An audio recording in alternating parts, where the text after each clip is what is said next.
नमस्कार दोस्तों, I hope आप अच्छे होंगे। शाम जब से रिजल्ट आया है तब से हमारे सभी साथियों, जिसमें हमारे भाई-बहन सभी के अंदर एक निराशा सी आ गई है। जो लोग पास हुए हैं उनके लिए बहुत-बहुत बधाई और शुभकामनाएँ।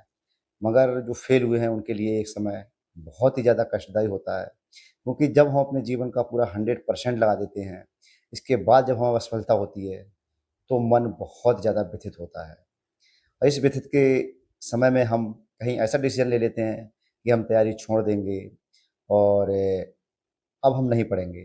तो साथियों, हमें ऐसा बिल्कुल नहीं करना है, क्योंकि आप इस उत्तर प्रदेश की, जहाँ पर लगभग 26-27 करोड़ जनसंख्या है, उसमें अगर आप 411 वैकेंसी के लिए लड़ रहे हैं, तो आप कहीं न कहीं अगर 120-25 के आस-पास हैं तो आप डिज़र्व करते हैं। क्योंकि ये अप्रत्याशित कट ऑफ है, क्योंकि इसमें 140 तक चली गई है।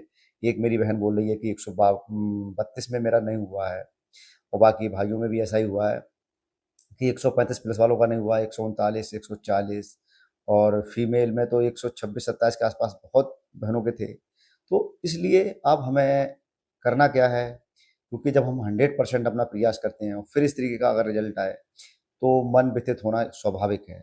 मगर यहाँ से हमें एक पॉजिटिव वे में सोचकर अपने जीवन में एक नई ऊर्जा का संचार करके आगे बढ़ना है। साथियों, मुझे ये कहते हुए बिल्कुल गुरेज नहीं हो रहा है कि मेरे बताया हुआ जितना भी था, वो एकदम बिल्कुल गलत सिद्ध हुआ है। इसके लिए मैं क्षमा प्रार्थी रहूँगा। और दूसरी बात ये है कि ये जो अनुमान होते हैं, मतलब मेरिट के जो कट ऑफ के बारे में जो बताते हैं, वो मैंने पहले ही कहा, ये सिर्फ़ अनुमान होते हैं। इसमें सच्चाई सिर्फ़ ये होती है कि पिछले के डाटा को ध्यान में रख के चीज़ें बताई जाती हैं। तभी तो ये चीज़ें गलत हो जाती हैं, क्योंकि आयोग में अब ये तो पता नहीं है कि उन्होंने कितने क्वेश्चन डिलीट किए हैं, कितने चेंज किए हैं।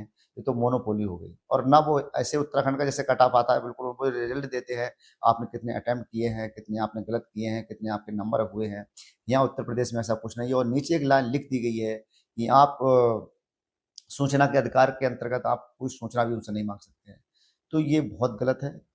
और इस समय निराशा का समय है, और लोग नाना प्रकार की बात कहेंगे कि आपका रिजल्ट क्या रहा, क्या नहीं रहा। वो ऐसे लोग कहते हैं जिनका तैयारी से कोई लेना-देना नहीं है। अब कॉम्पिटिशन बहुत ही ज़्यादा हार्ड होता जा रहा है, और ये समझना पड़ेगा, हमें भी अपना उतना ही एफर्ट्स लगाना पड़ेगा, क्योंकि आने वाली परीक्षाओं में जो हमने कहीं सफलता प्राप्त करी है, अगर हम 125 तक पहुँचे हैं, तो कहीं न कहीं हम डिज़र्व करते हैं।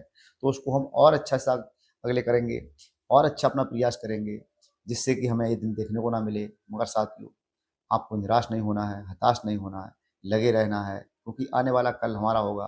जो बीत गया कल वाला, उससे तो हमें कोई लेना ही देना नहीं है, अब हमारा आने वाला कल होगा।